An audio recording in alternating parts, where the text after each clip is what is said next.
আল্লাহ দেখেন যে হত্যা করার জন্য অসংখ্য অগণিত বনি ইসরায়েলের নবজাতকদের হত্যা করতেছিল, সেই শত্রুর ঘরেই আল্লাহ রাব্বুল আলামিন মুসাকে পাঠিয়ে দিয়েছেন। তখন যারা ছিল, সভাসদ যারা ছিল, তারা বললেন এটা মনে হয় বনি ইসরায়েলের ঘরের সন্তান, অতএব একে হত্যা করা হোক, একে কি করা হোক, হত্যা করা হোক। কিন্তু আসিয়া আলাইহিস সালাম তিনি বাধা দিলেন যে আমাদের তো কোনো সন্তান নাই, আশা করি এই সন্তান আমাদের দুজনের চোখের জন্য কি হবে, তৃপ্তিদায়ক হবে। লা ইলাহা ইল্লাল্লাহ, লা ইলাহা ইল্লাল্লাহ। মহাদানী পবিত্র কোরআন থেকে আল্লাহ তাআলা আমাদেরকে কিছু শোনার জন্য আল্লাহ তাআলা অনেকের মধ্য থেকে বাছাই করেছেন। আমরা আমাদের সেই মহান রবের জন্য শুকরিয়া জ্ঞাপন করি, বলি আলহামদুলিল্লাহ। বসতে পেরে খুশি না বেজার? আমারও বলি আলহামদুলিল্লাহ। লাখো কোটি দরুদ ও সালাম বর্ষিত হোক সাইয়্যিদুল মুরসালিন আশরাফুল আম্বিয়া খাতামান নবিয়্যিন, যাকে অনুসরণ করা ছাড়া কেউ জান্নাতি হতে পারবে না, ঈমানদার হতে পারবে না। সেই বিশ্বনবী মুহাম্মদুর রাসূলুল্লাহর প্রতি দরুদ ও সালাম বর্ষিত হোক সাল্লাল্লাহু আলাইহি ওয়াসাল্লাম। খুবই ইন্টারেস্টিং একটি বিষয়, সেটা হলো মূসা এবং ফিরআউনের কাহিনী। আমরা এখানে আসছে সূরা নাজিয়াতে। তো প্রিয় হাজিরিন, সত্য এবং মিথ্যার যে দ্বন্দ্ব, এটা চিরন্তন। সত্য মিথ্যা দ্বন্দ্ব কি চিরন্তন, এটা থাকবে, এখনো বিদ্যমান আছে কি নাই? যেখানেই হক আছে সেখানে কি আছে, বাতিল আছে। তো মূসার জন্য ফেরাউন ছিল একজন, মূসার জন্য ফেরাউন ছিল কয়জন? কিন্তু এখন তো ফেরাউন বিশ্বময়, এখন ফেরাউন কি বিশ্বময়। আমি প্রমাণ করে দিব যে প্রতিটি দেশে রাষ্ট্রে কি আছে, ফেরাউন আছে। এটা আপনারা বুঝতে পারবেন আশা করি আলোচনা করলে, যে ওই ফেরাউনের কি বৈশিষ্ট্য ছিল আর এই শাসকদের কি বৈশিষ্ট্য, এটা যদি আলোচনা করি তাহলেই বুঝতে পারবেন যে প্রতিটি সময় কি আছে, ফেরাউন আছে। তো প্রিয় হাজিরিন, যারা সত্য অবলম্বনকারী, সত্যের পক্ষ অবলম্বনকারী, নিঃসন্দেহে এরাই হলো সফল কাম, সুবহানাল্লাহ। আর যারা মিথ্যার পক্ষ অবলম্বনকারী, এরা ব্যর্থ, এরা জাহান্নামী, এদের জন্য রয়েছে ধ্বংস। অতএব আমরা সবসময় কি করব, সত্য অবলম্বন করবো। আল্লাহ আমাদের তৌফিক দান করুন। আল্লাহ তাআলা বলতেছেন যে হাল আতাকা হাদিস মূসা, নবীজিকে উদ্দেশ্য করে বলতেছেন। এই কা হলো নবীজি উদ্দেশ্য, যে তোমার কাছে ফেরাউনের বৃত্তান্ত ঘটনা পৌঁছেছে কি? এখানে হাদিসুন মানে কথা, বৃত্তান্ত ঘটনা, ফেরাউনের কথা, এটা তোমার কাছে পৌঁছেছে কি?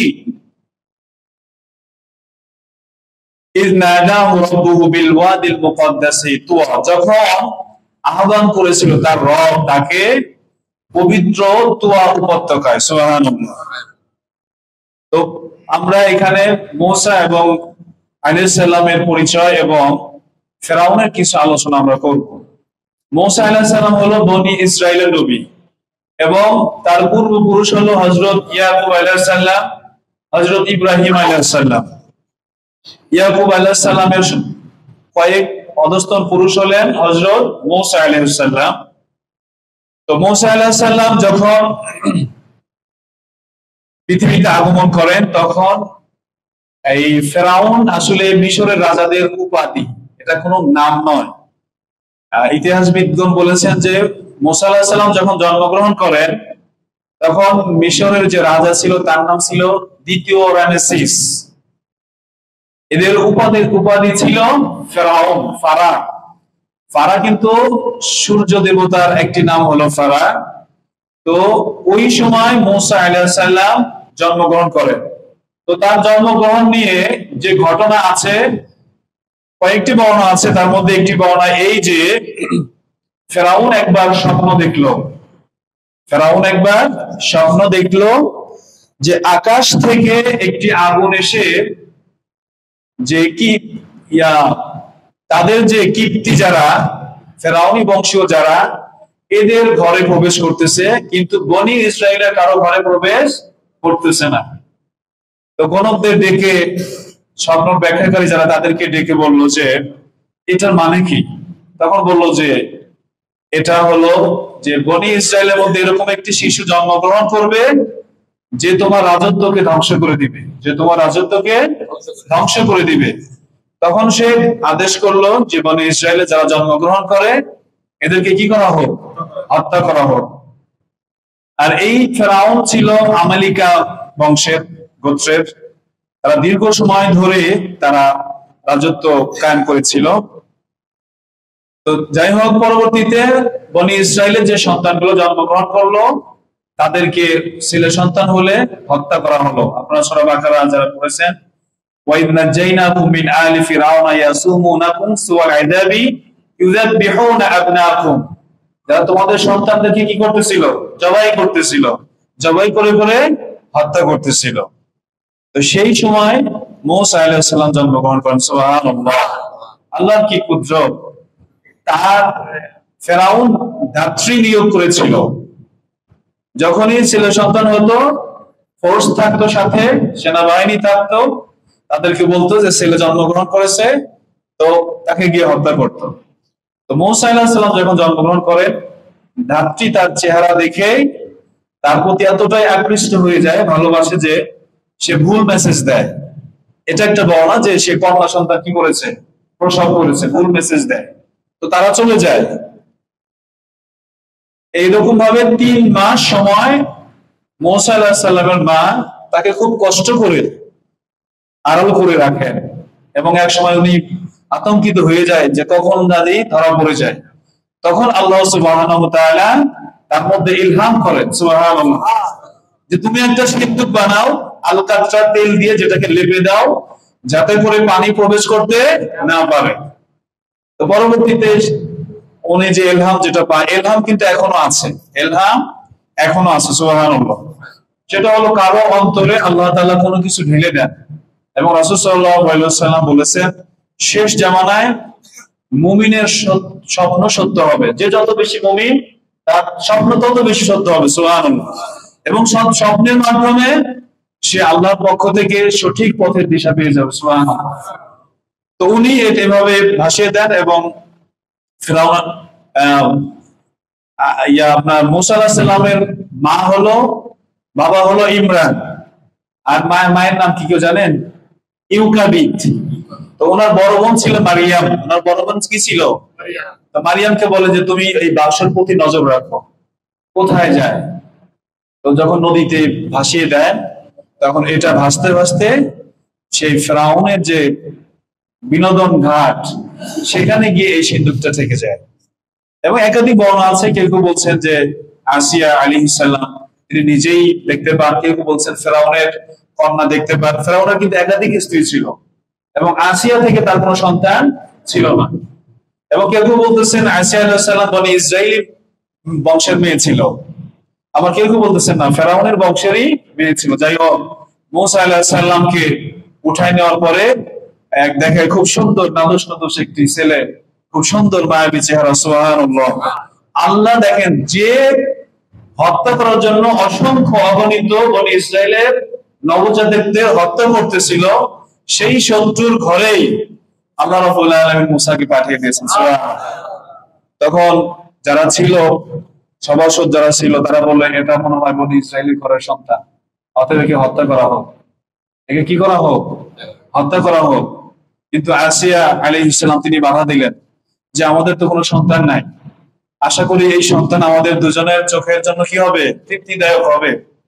তখন আর তারা এই হত্যা করা থেকে কি হয়, নিবৃত্ত হয়। তো যখন ধাত্রী নিয়োগ করেন আসিয়া আলাইহিস সালাম যে দুধ পান করানোর জন্য, কিন্তু কারো দুধ তিনি মুখে নেন না, কারো দুধই তিনি পান করেন না, সুবহানাল্লাহ। পরবর্তীতে ওই যে তার বোন মারিয়াম, সে বলতেছিল, আসিয়াকে গিয়ে বলে যে আমি একজন ধাত্রীর খবর জানি, সে খুব ভালো এবং ভদ্র, সে বিশ্বাসী, আমানতদার। তো বলতেছে তাহলে তুমি তাকে নিয়ে আসো। তখন মূসা আলাইহিস সালামের মাকে সেখানে নিয়ে আসা হয়, সুবহানাল্লাহ। আল্লাহ তাআলা তাকে তার মায়ের কাছে আবার কি করেন, ফিরিয়ে দেন। এভাবে তিনি বড় হন, এবং যখন যৌবনে পৌঁছে যান, একেবারে মানে একজন যুবক, সুঠাম দেহের, সাহসী, গাম্ভীর্যপূর্ণ, যত নবীর মধ্যে যে বৈশিষ্ট্যগুলো থাকা দরকার সবকিছু তার মধ্যে ফুটে ওঠে। সুবহানাল্লাহ।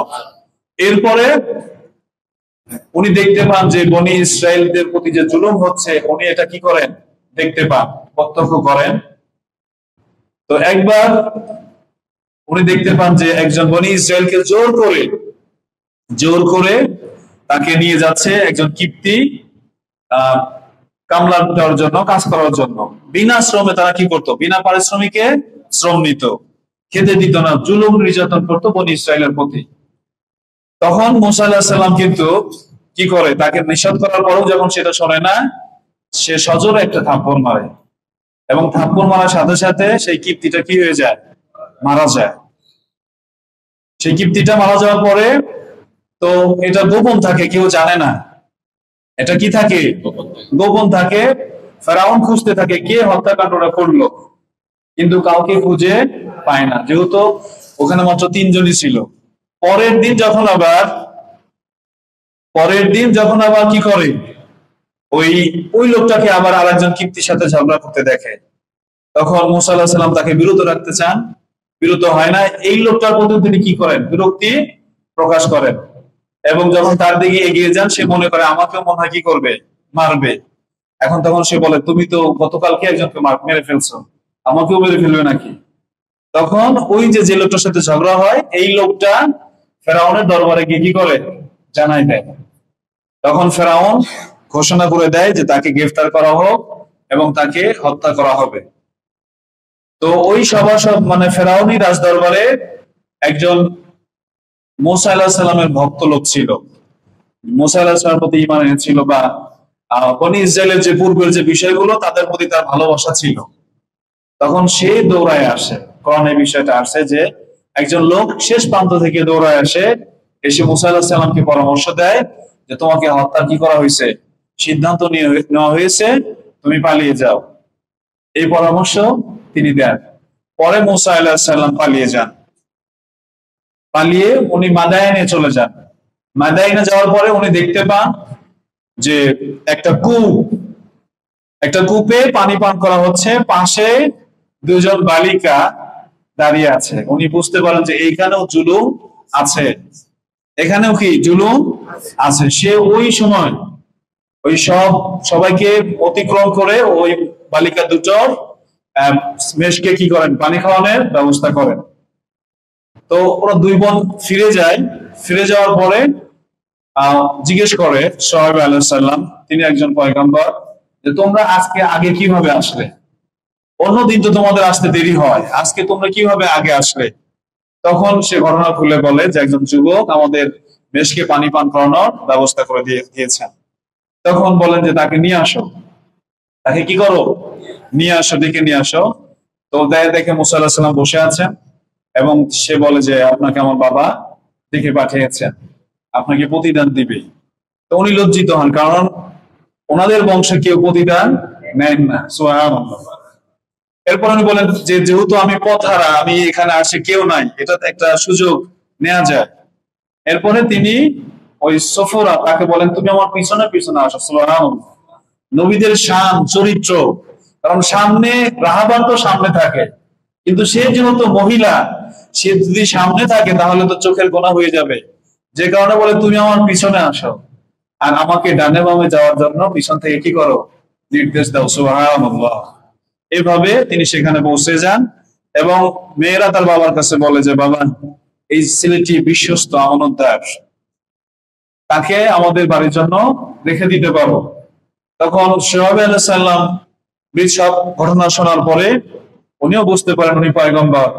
তো মুসা আলাইহিস সালামকে প্রস্তাব দেন যে তোমার সাথে আমার মেয়েকে বিয়ে দিতে চাই, বিনিময়ে 8 বছর আমার বাসায় কি করতে হবে, তোমাকে কাজ করে দিতে হবে। সেই জামানায় এটাই ছিল কি, মহারানা। সুবহানাল্লাহ। তো মুসা আলাইহিস সালাম রাজি হয়ে যান, এবং উনি আরো 2 বছর বাড়িয়ে দেন। সুবহানাল্লাহ। এরপরে যখন আপনার মেয়াদ পূর্ণ হয়ে যান, উনি চলে আসবেন। 2টো বর্ণনা আছে এখানে, 2টো বর্ণনা আছে। একটা বর্ণনা হলো উনি ওনার স্ত্রী সহ মেষ চড়াচ্ছিলেন, শ্বশুরের সাথে চুক্তিবদ্ধ। মেষ চালাচ্ছিলেন। আর আরেকটা মতামত মত হলো উনি মিশরেই আসতেছিলেন। তো যখন স্ত্রীকে নিয়ে তিনি এই যে তুয়া পর্বতের কাছে চলে আসেন, সুবহানাল্লাহ, তখন উনি ওনার শীতকালীন সময় আগুনের প্রয়োজন দেখা দেয়। কিসের প্রয়োজন দেখা দেয়? আগুনের, প্রচন্ড শীত, আগুনের প্রয়োজন দেখা দেয়। উনি যে চকমকি পাথর আছে, এই পাথর দিয়ে আগুন জ্বালানোর চেষ্টা করেন, কিন্তু আগুন জ্বলে না, যেহেতু প্রচন্ড শীত ছিল। এরপরে উনি দেখতে পান দূরে আগুন দেখা যায়, সুবহানাল্লাহ। উনি ওখানে চলে যান যে দেখি আগুন সংগ্রহ করা যায় কিনা। তো যখনই উনি আগুনের কাছে চলে যাচ্ছেন, আগুনও আরো দূরে চলে যাচ্ছে। উনি একটু আশ্চর্য হয়ে যায়, যতই কাছে আসি ততই দূরে চলে যায়। তখন উনি প্রত্যাবর্তন করতে চান। তখনই আল্লাহ রাব্বুল আলামিন ইয নাদাহু রাব্বুহু বিল ওয়াদিল মুকদ্দাসি তুয়া, যখন তার রব তাকে পবিত্র তুয়া উপত্যকায় ডাক দেন, সুবহানাল্লাহ। আল্লাহ বলেন যে মুসা, আমি তোমার রব। সুবহানাল্লাহ।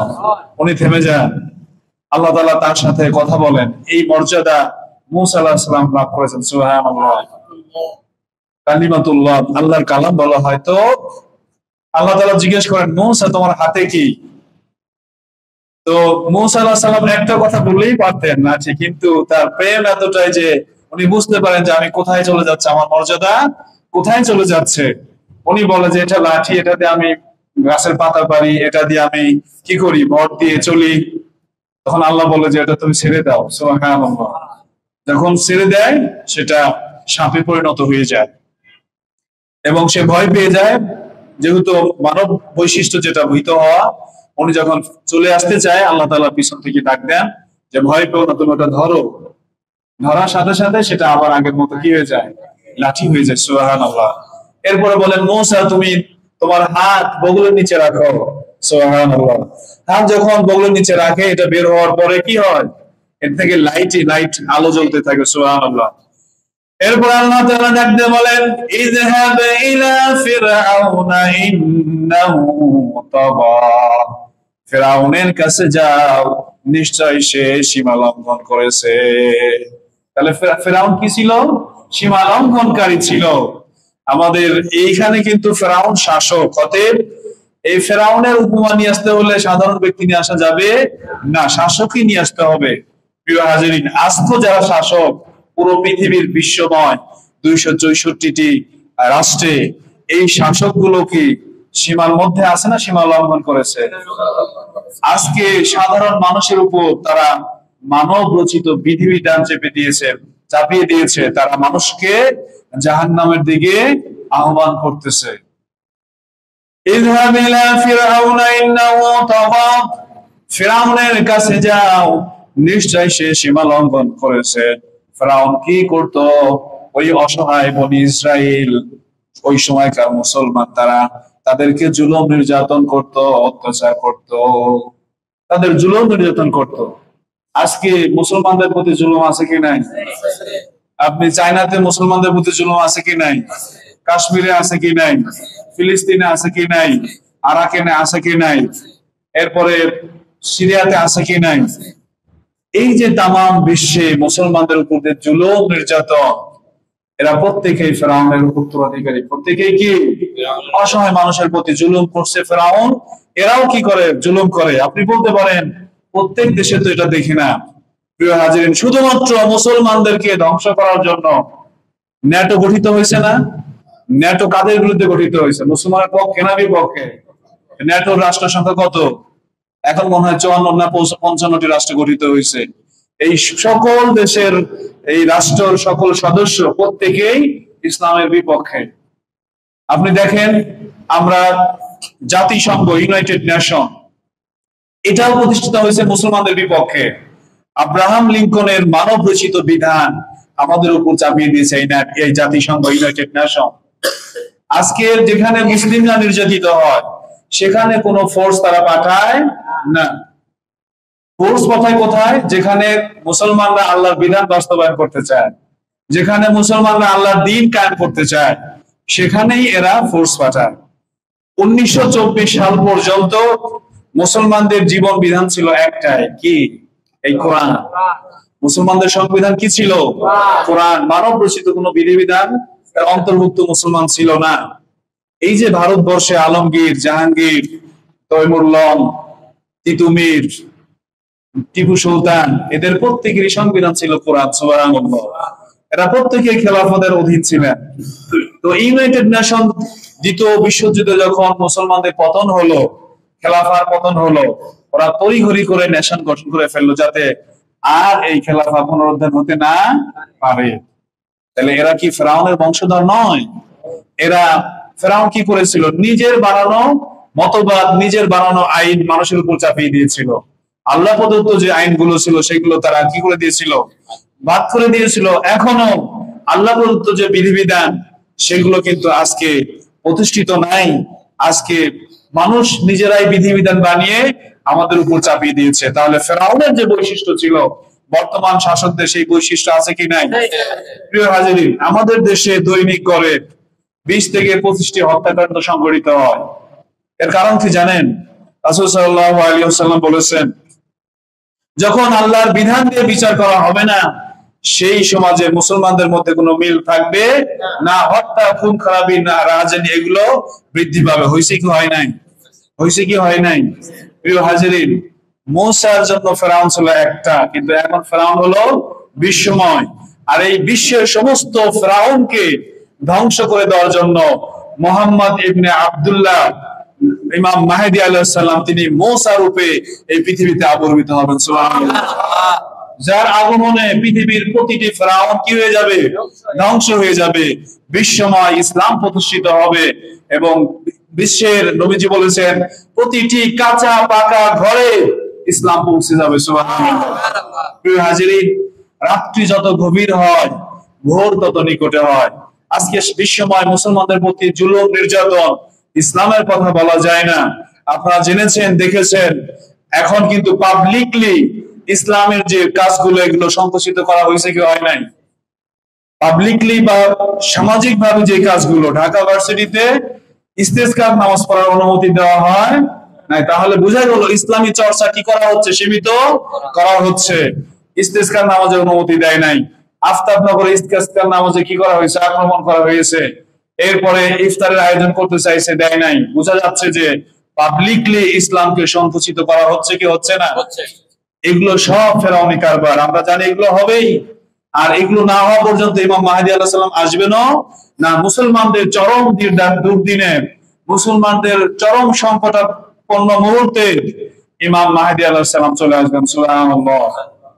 তার কেউ কোনো ক্ষতি করতে পারবে না। সমস্ত কাফের বেঈমান তার কাছে কি হয়ে যাবে?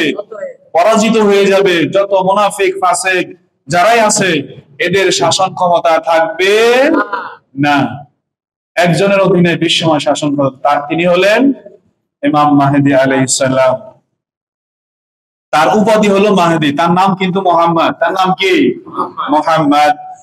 হযরত আলী রাদিয়াল্লাহু তাআলা আনহু একদা তার প্রিয় সন্তান হাসান রাদিয়াল্লাহু তাআলা আনহুর দিকে তাকিয়ে বললেন, বিশ্বনবী বলেছেন আমার এই সন্তান থেকে ভবিষ্যতে একজন মানুষের আবির্ভাব হবে, সুবহানাল্লাহ, যিনি বিশ্বকে শান্তিতে পরিণত করে দিবে। আসবেন।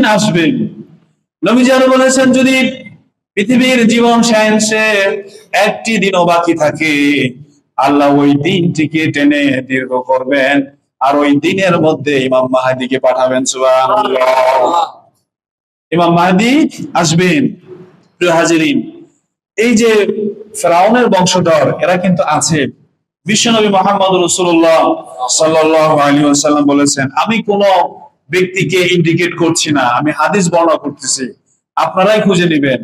বিশ্বনবী মুহাম্মদ রাসূলুল্লাহ বলেছেন যে আমার পরে এরকম শাসক আসবে যারা হবে মিথ্যুক, যারা হবে ধোঁকাবাজ, যারা হবে প্রতারক, যারা হবে ধর্মহীন, তাদের ন্যূনতম ধর্ম থাকবে না তাদের মধ্যে। এদেরকে যারা অনুসরণ করবে তারা আমার উম্মতের অন্তর্ভুক্ত নয়। নাউজুবিল্লাহ। কিয়ামতের দিন এরা আমার হাউজে কাউসারের কাছে আসতে পারবে না। যারা এদের মিথ্যাকে মিথ্যা বলবে, এদের প্রতারণাকে প্রতারক না মনে করবে, এদের থেকে দূরে থাকবে, এরা আমার, আমি তাদের। সুবহানাল্লাহ। কিয়ামতের দিন তারা আমার হাতে হাউজে কাউসারের পানি পান করবে। সুবহানাল্লাহ। প্রিয় হাজিরিন, আমাদের এই যে অবস্থা আমরা দেখতে পাচ্ছি, দিন দিন আমাদের দিনের অবস্থা কিন্তু আরো সংকুচিত থেকে সংকুচিত হচ্ছে। একটা সময় এমনও হতে পারে, আল্লাহ ভালো না করুন, যে মসজিদেও ইবাদত কি করা হয়েছে, বন্ধ করে দেওয়া হয়েছে। বিভিন্ন দেশে হয়েছে না? এখানেও স্পেনে কি মসজিদ গুলো বন্ধ করে দেওয়া হয় নাই? স্পেনে মসজিদ গুলো বন্ধ করে দেওয়া হয়েছে। বিভিন্ন জায়গায় মসজিদ গুলো ধ্বংস করে দেওয়া হচ্ছে। মসজিদের জায়গা তারা নিজেদের জায়গা, খোরাসানে, রাশিয়াতে কত মসজিদ ছিল, আফ্রিকাতে, এগুলো সব ধ্বংস করে দেওয়া হয়েছে। তো এই যে ফেরাউন মার্কা লোক যারা, এদের থেকে দূরে থাকতে হবে কি হবে না? আল্লাহ তাআলা বলেছেন, ওয়াজআলনাহুম আইম্মাতান ইয়াদউনা ইলান নার, আমি তাদেরকে মানুষের জন্য জাহান্নামের দিকে আহ্বানকারী বানিয়েছি। এরা যারা শাসক যারা আছে, এরা কুশমিন কালেও মানুষকে জান্নাতের দিকে ডাকবে না। অতএব যারা তাদের ডাকে সাড়া দিবে, নির্ঘাত এরা জাহান্নামে চলে যাবে। আর বেশি ক্লিয়ার করে বলতে চাই না, আরো স্পষ্ট হাদিস আছে, আপনারা পড়ুন। আপনি যদি কোরআন হাদিস আঁকড়ে না ধরেন, আপনার আখিরাত শেষ, বরবাদ। দুনিয়াতে আপনি কি করবেন?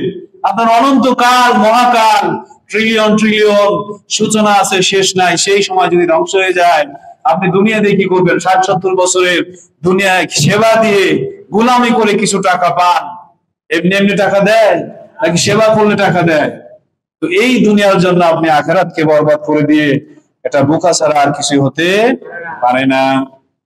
ফাকুল হাল্লাকা ইলা আন তাযাক্কা, অতঃপর তুমি তাকে বলো, তুমি কি পবিত্র হতে চাও? ফেরাউনকে গিয়ে বলো, তুমি কি পবিত্র হতে চাও? তিনি ছিলেন পয়গম্বর, আল্লাহ তাআলা তাকে হিম্মত দিয়েছিলেন, সাহস দিয়েছিলেন, সাথে থেকে শক্তি যোগাইছেন। কিন্তু এখন যে ফেরাউন মার্কা লোকগুলো আছে, এদের বিপক্ষে বলার মতো লোক আর নাই। একমাত্র ইমাম মাহদী ছাড়া কাউকে দেখতে পাচ্ছি না। যেই বলতে যায়, সামান্য সমালোচনা করলেই তার জন্য কি হয়ে যায়? মুসিবত চলে আসে। কারণ শক্তি নাই, সমর্থ নাই। মুসা আলাইহিস সালামকে তো প্রোটেক্ট করেছেন স্বয়ং আল্লাহ রাব্বুল আলামিন নিজে। মুসা আলাইহিস সালাম ভয় পেলেন যে আল্লাহ, আমি তার দরবারে কিভাবে যাব? সে সৈন্য সামন্ত, আমি তার দরবারে কিভাবে যাব? আল্লাহ তাআলা অভয় দিয়ে বললেন, মুসা তুমি যাও, তারা তোমার কোনো ক্ষতি করতে পারবে না। সুবহানাল্লাহ। কোনো ক্ষতি করতে পারবে না। আমি তোমার হেফাজতের জিম্মা নিয়ে নিলাম। মুসা আলাইহিস সালাম তার ভাই হারুনকে নিয়ে মাত্র 2 জন মানুষ পুরো ফেরাউনের রাজদরবারে চলে গেছেন। সুবহানাল্লাহ। কিন্তু আমাদের কি সেই সাহস আছে? পরিবর্তন ঘটানোর কোনো সম্ভাবনা আছে? নাই, কোনোভাবেই পরিবর্তন সম্ভব না। প্রিয় হাজিরিন, ইমাম মাহদী আলাইহিস সালাম এসে কিন্তু দাওয়াত দিবেন না। ইমাম মাহদী আলাইহিস সালাম দাওয়াত দিবেন, উনি জিহাদ ফি সাবিলিল্লাহর মাধ্যমে এই ফেরাউনদেরকে ধ্বংস করবেন। আল্লাহ তাআলা মুসার জামানার ফেরাউনকে ধ্বংস করেছেন নিজ হাতে, নীল নদে ডুবিয়ে। আর এই যে আমাদের জামানার ফেরাউনকে আল্লাহ তাআলা ধ্বংস করবেন ইমাম মাহদীকে পাঠিয়ে যুদ্ধের মাধ্যমে। একটা হাদিসে আসছে, এই খোরাসানের যে শাসকগুলো থাকবে, এদেরকে শিকলে করে বাঁধে বেঁধে নিয়ে যাবে এই মাহদীর বাহিনী, নিয়ে বাইতুল মুকাদ্দাসে নিয়ে তাদের বিচার করবে। সুবহানাল্লাহ বলবেন না? যাও বলো, সংশোধন হওয়ার ইচ্ছা আছে কিনা? ওয়াহদিয়াকা ইলা রাব্বিকা ফাতাখশা, আমি তোমাকে পথ, তোমার রবের পথ দেখাবো যদি তুমি ভয় করো। ফারাহুল আয়াতাল কুবরা, অতঃপর মুসা আলাইহিস সালাম মুজিজাত মহা বড় নিদর্শন দেখালেন, লাঠি ছেড়ে দিলেন, সাপ হয়ে গেল। এরপরে বগলের নিচে হাত রাখলেন, এই মহা নিদর্শন গুলো ফেরাউনকে দেখালেন। কিন্তু ফেরাউন কি করলো? ফাকাযাবা ওয়া আসা, মিথ্যা প্রতিপন্ন করলো এবং অমান্য করলো। ইসলাম সুস্পষ্ট থাকার পরেও আজকে জাতির শাসকগণ ইসলাম মেনে নিচ্ছে না। প্রিয় হাজিরিন, সৎ কাজের আদেশ অসৎ কাজের নিষেধ যখন বন্ধ হয়ে যাবে, সৎ কাজের আদেশ অসৎ কাজের নিষেধ যখন বন্ধ হয়ে যাবে, আল্লাহ সেই জাতিকে পরিত্যাগ করবেন। নাউজুবিল্লাহ। পরিত্যাগের অর্থ বোঝেন? আপনি যদি আপনার সন্তানকে পরিত্যাগ করেন, অর্থ বোঝেন? তার কোনো দায়িত্ব আপনার জিম্মায় নাই। আল্লাহ আমাদের পরিত্যাগ করবেন। হুযায়ফা ইবনুল ইয়ামান রাদিয়াল্লাহু তাআলা আনহু, নবীজির গোয়েন্দা সাহাবী, পার্সোনাল সাহাবী, এই হুযায়ফা রাদিয়াল্লাহু তাআলা আনহু থেকে বর্ণিত, তিনি বলেন, যখন সৎ কাজের আদেশ অসৎ কাজের নিষেধ বন্ধ হয়ে যাবে, আসমান থেকে আল্লাহর গজব আসবে, আল্লাহ তোমাদের পরিত্যাগ করবেন, আল্লাহ তোমাদের পরিত্যাগ করবেন এবং তোমাদের উপর কাফেরদের আধিপত্য বিস্তার হয়ে যাবে। নাউজুবিল্লাহ। তোমরা দোয়া করবে, তোমাদের দোয়া কবুল করা হবে না। এই যে সৎ কাজের আদেশ অসৎ কাজের নিষেধ, এটা করা দায়িত্ব কার? জনগণের না সরকারের? সৎ কাজের আদেশ অসৎ কাজের নিষেধ দায়িত্ব কার? সরকারের, জনগণের না। জনগণের সেই শক্তিও নাই। সমাজে যে ব্যক্তি মদের ব্যবসা করতেছে, আমার মতো ইমাম সাহেব যাবার ক্ষমতা আছে? একজন পুলিশ যদি চলে আসে, কারো বাপের সাধ্য আসে এই এলাকায় মদের ব্যবসা করা, তাহলে এই দায়িত্ব কার? শাসকের। ভাই, শাসক যদি ন্যায়পরায়ণ না হয়, সেই সমাজে কখনো আল্লাহর রহমত আসতে পারে না। অতএব আমাদের উপর ডে বাই ডে কাফেরদের আধিপত্য বিস্তার হবে। এই যে ফেরাউন যেভাবে বনি ইসরায়েলকে জুলুম নির্যাতন করেছে, আমাদের উপর এরকম জুলুম নির্যাতন চলে আসবে। বিশ্বতে বিভিন্ন জায়গায় হয়েছে না? হচ্ছে না? আমাদের চোখের সামনেই তো তাদেরকে মেরে ফেলতেছে, তাদের সম্পদ কেড়ে নিতেছে, নামাজে সেজদায় যাইতেছে, লাথি মারতেছে, হচ্ছে না? মসজিদের থেকে বের হওয়ার সময় বেধড়ক পিটাচ্ছে, হচ্ছে না? যদি 30 কোটি মুসলমানের সাথে এই আচরণ করতে পারে, বাংলাদেশে 18 কোটি মুসলমানের সাথে আচরণ করতে পারবে না? পারবে কি পারবে না? নবীজি বলেছেন, যখন ধর্মের ব্যাপারে তোমরা শিথিলতা দেখাবে, তখন তোমাদের অন্তরে ভয় ঢেলে দেওয়া হবে, তোমাদের অন্তরে ভয় ঢেলে দেওয়া হবে। কাফেররা আমাদের সেনাদের সামনে মুসলমানদের গুলি করে, কিন্তু তারা গুলি করার সাহস করতে পারে না। এই কাপুরুষতা কেন এসেছে? কারণ আমাদের যে বিধিবিধান, এগুলো আমরা কি করেছি? ছেড়ে দিয়েছি। কাপুরুষতা চলে আসে আমাদের মধ্যে। সামনে কি কপালে আছে এটা আল্লাহ ভালো জানে। শেষ করে দিব ইনশাআল্লাহ, একদম আয়াতের শেষে আমরা চলে আসছি। অতঃপর সে প্রস্থান করলো এবং সে এটার মোকাবেলার জন্য প্রস্তুত, অনিষ্ট করার জন্য প্রস্তুত গ্রহণ করলো। দেখেন, দেশে যে মুসলমান, যে আলেম হক কোনো কথা বলতে যায়, তার পরিণত কিন্তু খারাপ হয়ে যায়। পরিণত আর ভালো থাকে না, খারাপ হয়ে যায়। কিচ্ছা কাহিনী বললে কোনো সমস্যা নাই, দিন প্রতিষ্ঠার কথা বললেই সমস্যা আছে কি নাই? আছে। আর ন্যায়পরায়ণ শাসক ছাড়া আপনি কখনোই জাতির পরিবর্তন করাতে পারবেন? যে সিচুয়েশন আমরা পড়ছি, এটার পরিবর্তন হবে না। এই যে বৃষ্টি বন্ধ হয়ে গেছে, ইস্তেসকার নামাজ পড়তেছে, সৎ কাজের আদেশ আছে? আলেমরা সৎ কাজের আদেশ করে, অসৎ কাজে নিষেধ করে। নিজের তো যাদের সামর্থ্য তো নাই, যে কারণে এরা দোয়া করবে কিন্তু কবুল হবে। কবুল না হওয়ার অর্থ এই না যে ওই আলেম খারাপ, সে কিন্তু বুজুর্গ আলেম, কিন্তু তার দোয়া কি করা হচ্ছে? ফিরিয়ে দেওয়া হচ্ছে, কারণ সমাজের সৎ কাজের আদেশ অসৎ কাজের নিষেধ বন্ধ হয়ে গেছে। সে সকলকে একত্রিত করলো, অথবা আহ্বান করলো, ফাকাল, আর বললো, আনা রাব্বুকুমুল আলা, আমি তোমাদের বড় রব। নাউজুবিল্লাহ। ফাখাযাহুল্লাহু নাকালাল আখিরাতি ওয়াল উলা, অতঃপর আল্লাহ রাব্বুল আলামিন তাকে পাকড়াও করলেন, ধরে ফেললেন, পাকড়াও করলেন, শাস্তি দিলেন দুনিয়া এবং আখিরাতে। ইন্না ফি যালিকা, নিশ্চয়ই এই ঘটনার মধ্যে, লাইবরাতান, শিক্ষণীয় বিষয় রয়েছে, লিমান ইয়াখশা, যে ভয় করে। অতএব শাসকদের উচিত ফিরআউনের এই ঘটনার থেকে শিক্ষা নেওয়া। প্রিয় হাজিরিন, আজকে এই যে সাবস্টেন্স ঘটনা হলো, আল্লাহ তাআলা আমাদের চক্ষু দিয়েছেন, ভালো মন্দ বোঝার জ্ঞান দিয়েছেন। আমাদের কিন্তু ভালোটা ধরতে হবে, মন্দটা পরিত্যাগ করতে হবে, নতুবা কিন্তু আখিরাত শেষ। আল্লাহ রাব্বুল আলামিন যেমন রহমান, তিনি কহ্হার, মনে রাখতে হবে। আল্লাহর দয়া মুমিনদের প্রতি, মুনাফিকদের প্রতি আল্লাহর দয়া নাই, কাফেরদের প্রতি আল্লাহর দয়া নাই। আল্লাহর দয়া তো শুধু ঈমানদারদের প্রতি। অতএব আসুন আমরা সবকিছু ছেড়ে দিয়ে আসুন নবীজির আদর্শ। প্রিয় হাজিরিন, একজন মানুষের মধ্যে যদি নবীজির আদর্শের কমতি থাকে, সে আসলে ঈমানদার হতে পারে না। দাড়ি নাই, এ কিভাবে পরিপূর্ণ ঈমানদার হয়? সুদ খায়, এ কিভাবে মুমিন হয়? তার নিচে কাপড় পরে, এ কিভাবে ঈমানদার হয়? আপনি যদি ঈমানদার হতে চান, আপনি যদি জান্নাতি মানুষ হতে চান, আপনাকে নবীজির আদর্শ গ্রহণ করতে হবে। আপনার প্রতি ভিতরে যত নবীজির আদর্শ জমায়েত হবে, আপনি তত সাহসী হবেন, আপনি তত কল্যাণকর মানুষ হবেন। অতএব আসুন আমরা সবকিছু, সব আদর্শ ঠেলে দিয়ে নবীজির আদর্শকে আঁকড়ে ধরি। আল্লাহ তাআলা আমাদের তৌফিক দান করুন। سبحانك اللهم وبحمدك أشهد أن لا إله إلا أنت أستغفرك وأتوب إليك لا حول ولا قوة إلا بالله